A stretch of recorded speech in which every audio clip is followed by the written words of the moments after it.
Anak-anak yang sekolah umum ini saya tengok nggak ada bentuk kerja itu nggak ada. Habis itu kerja pabrik lah. Kadang sholat, kadang tidak. Kalau memang dia sekolah hafiz Quran sudah pasti dia sholat. Dia belum sekolah umur 6 tahun udah menghafal itu. Biasanya kalau satu juz butuh berapa hari lamanya? 2 minggu. 2 minggu. وَإِذْ قَالَ مُوسَى لِقَوْمِهِ اذْكُرُوا نِعْمَةَ اللَّهِ عَلَيْكُمْ إِذْ أَنْجَاكُمْ مِنْ آلِ فِرْعَوْنَ يَسُومُونَكُمْ سُوءَ الْعَذَابِ وَيُذَبِّحُونَ أَبْنَاءَكُمْ وَيَسْتَحْيُونَ نِسَاءَكُمْ وَفِي ذَلِكُمْ بَلَاءٌ مِّن رَّبِّكُمْ عَظِيمٌ. بسم الله الرحمن الرحيم والعصر إن الإنسان لفي خسر إلا الذين آمنوا وعملوا الصالحات وتواصوا بالحق وتواصوا بالصبر.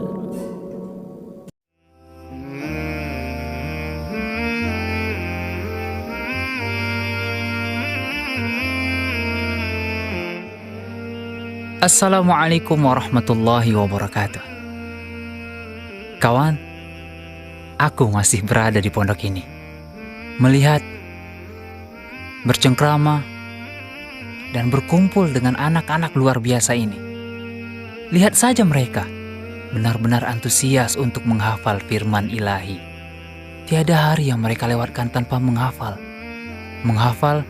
dan kembali mengulang hafalannya. Lalu, bagaimana dengan keadaan kita? Masih ingat dengan anak ini? Ya, siapa yang lupa dengan cerita yang luar biasanya? Semoga cerita tentang anak ini bisa menginspirasi kita semua untuk menjadi lebih baik. Amin. Bukankah aku berjanji padamu, kawan, untuk menceritakan satu anak lagi yang menarik perhatianku. Namanya Husein, 11 tahun. Berasal dari kota yang tidak jauh dari pondok ini berada. Jika dilihat sekilas, tidak ada yang istimewa dari anak ini. Ya, seperti layaknya anak-anak yang ada di lingkungannya. Akan tetapi lihat, bagaimana dia mengalahkan kawan-kawannya dalam menghafal. Anak umur 11 tahun ini sudah mampu untuk menghafal 20 juz dengan lancar, kawan. Bagaimana orang tuanya bisa membimbing anak ini dekat dengan Al-Quran? Alhamdulillah, nama saya Mijaharudin. Umur sekarang 53 tahun lah. Dan pekerjaan hari-hari ya kadang ya wira swasta lah, swasta kecil. Alhamdulillah Allah Subhanahu wa taala beri saya 7 orang anak, baru 7 orang anak. Dan yang besar 18 tahun, insya Allah tanggal 7 nanti syahadah. Dan 3 orang lagi, 2 di dekat Ustaz Abdul Hadi, 1 di Medan karena kepada wartawan. Alhamdulillah mereka bagus-bagus saja. Dan anak saya khusus pada Husein ini agak cepat sedikit dia memang daripada yang lain. Cepat karena daya tangkapnya cepat lah. Kemudian Husein ini udah 20 juz. Dan dari kecil memang anak saya umumnya anak saya belum sekolah udah pandai baca Quran. Ya peran serta ibunya lah yang paling penting lah. Kenapa perkara ini terjadi? Ini ada satu kekuatan taklim di rumah. Sebelum tidur kami setiap malam taklim itu. Taklim, dan kesan taklim itu berkesan sama mereka sehingga mereka berkeinginan untuk jadi hafiz Quran lah. Kemarin diskusi sama ibunya, masalah anak ini habis Quran atau jadi sekolah umum kan. Ibunya bilang habis Quran saja. Alhamdulillah nanti kakaknya yang besar ini setelah selesai hatam kubro buka pesantren sendiri. Mungkin setelah hari raya buka sendiri. Dan banyak sudah mendaftar. Jadi alhamdulillah masalah pekerjaan mudah sekali. Diluangkan Allah Subhanahu wa taala begitu mudah untuk pekerjaan seperti ini. Alhamdulillah sekarang kebangkitan usaha Hafiz Quran ini begitu pesat sekarang nih, sehingga membutuhkan guru-guru yang potensial. Kalau kita tengok secara umum sekolah umum anak-anak yang sekolah umum ini saya tengok nggak ada bentuk kerja itu nggak ada. Habis itu kerja pabrik lah, kadang sholat kadang tidak. Kalau memang dia sekolah Hafiz Quran sudah pasti dia sholat. Kalau perkara kaya itu lain, pemberitaan Allah Ta'ala. Satu orang Hafiz Quran bisa kaya? Bisa. Jadi barangkali begitu. Mengenai Husain ini sekali lagi saya katakan dia agak cepat lah memang. Mulai menghafal Husain umur berapa?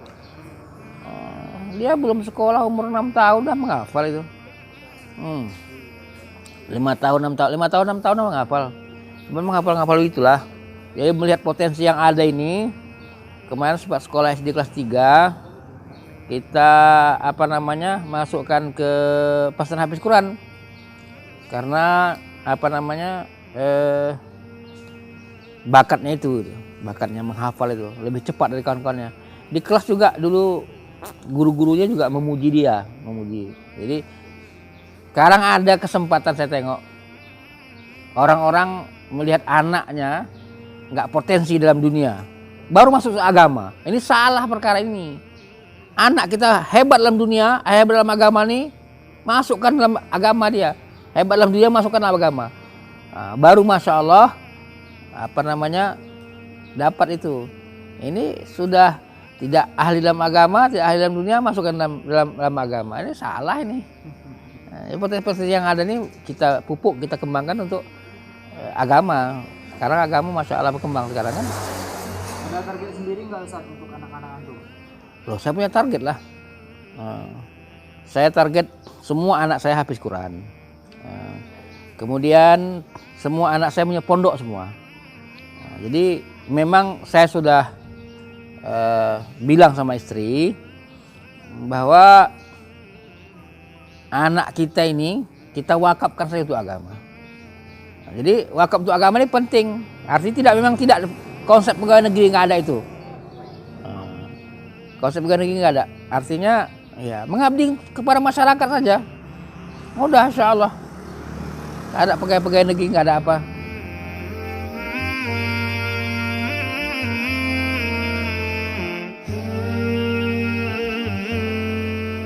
Pemerintah nggak pernah. Cuman sekolah swasta kemarin Hidayatullah masukkan kelas 3. Nanti ujian persamaan saja kan. Seperti itu.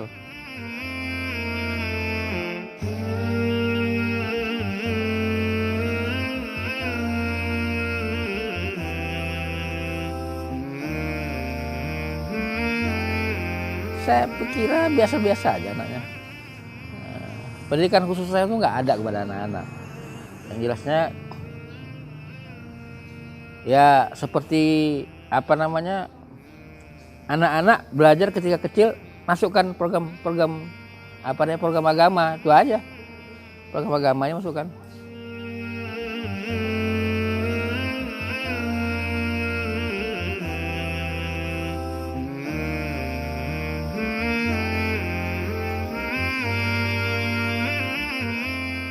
Keinginan sendiri. Nah, jadi dari SD itu udah nampak bakat-bakatnya, ikut lomba segala macam. Oke, asal juga begitu. Nah, jadi keinginan sendirilah semua gitu. Kakaknya juga keinginan sendiri. Dan lebih parahnya lagi adiknya yang paling kecil sekarang nih, yang nomor 4 sekarang nih udah 11 juz barangkali. Ya itu keinginan sendiri juga. Jadi ini pengaruh dari taklim sebelum tidur itu? Iya. Taklim sebelum tidur itu.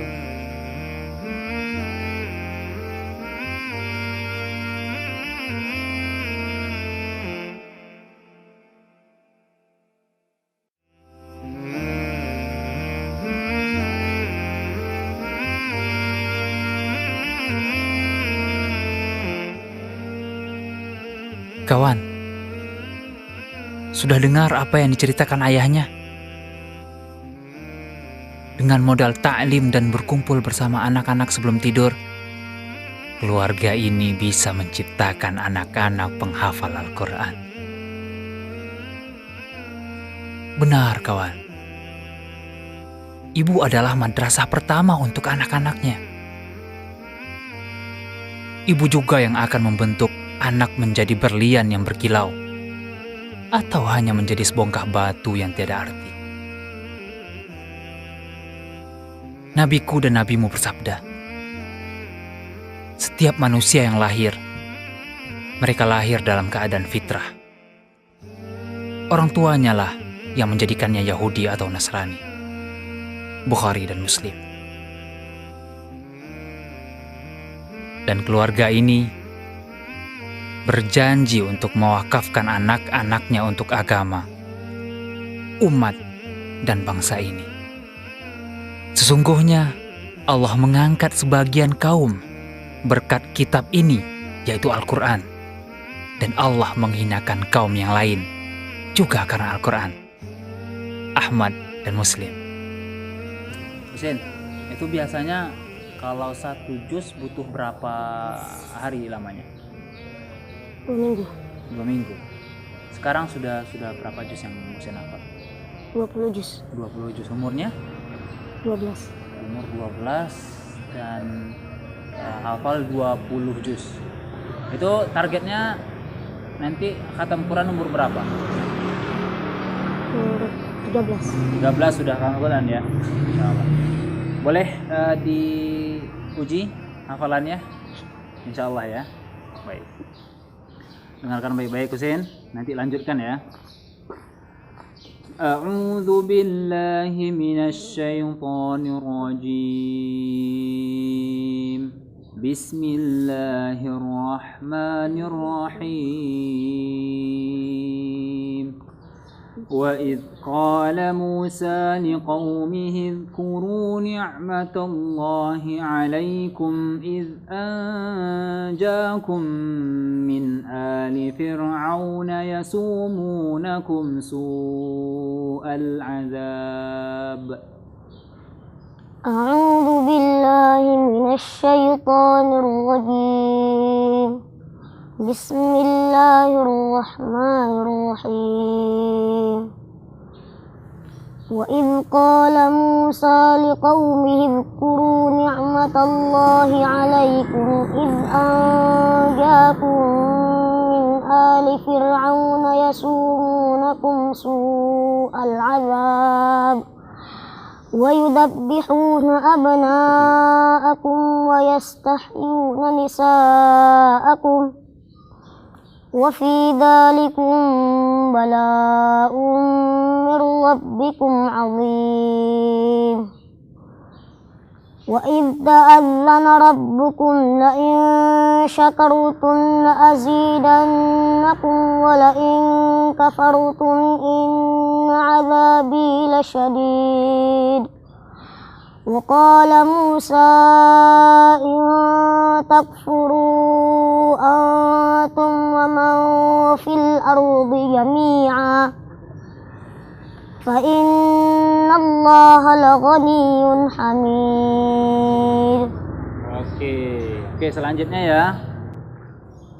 A'udzu billahi minasy syaithanir rajim. فانطلقا حتى إذا لقيا غلاما فقتله قال أقتلت نفسا زكية بغير نفس لقد جئت شيئا نكرا. أعوذ بالله من الشيطان الرجيم. بسم الله الرحمن الرحيم. فانطلقا حتى إذا لقيا غلاما فقتله قال أقتلت نفسا زكية بغير نفس لقد جئت شيئا نكرا. قال ألم أقل لك إنك لن تستطيع معي صبرا.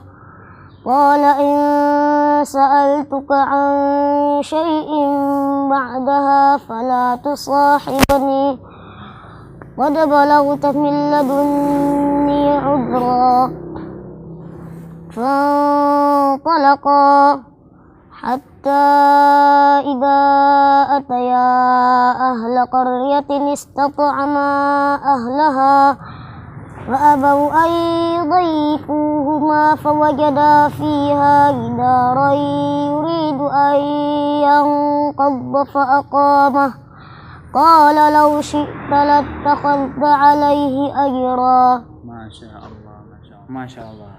Terima kasih Husin. Mudah-mudahan cita-citanya ini Al-Quran misalnya. Mudah-mudahan cita-citanya tercapai. Jadi alim ulama, hafal Quran juga. Insya Allah.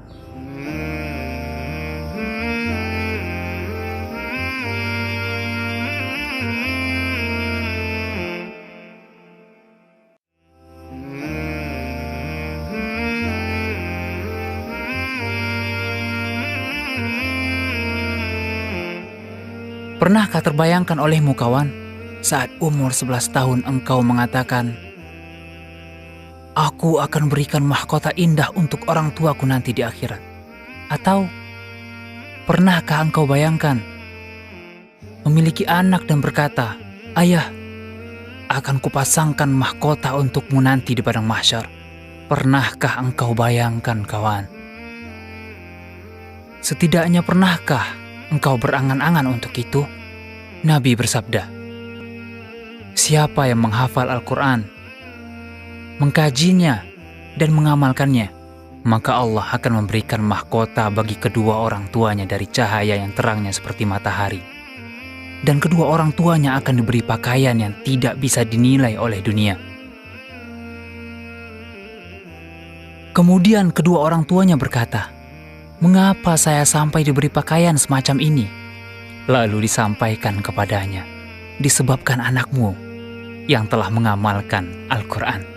Cerita dua anak luar biasa kutemukan di pondok ini. Semoga bisa menginspirasi kita semua. Saatnya aku pergi untuk mencari anak-anak luar biasa, untuk mencari anak-anak luar biasa lainnya. Ikuti perjalananku kawan. Akan kuceritakan kisah perjalananku selanjutnya. Wassalamualaikum warahmatullahi wabarakatuh.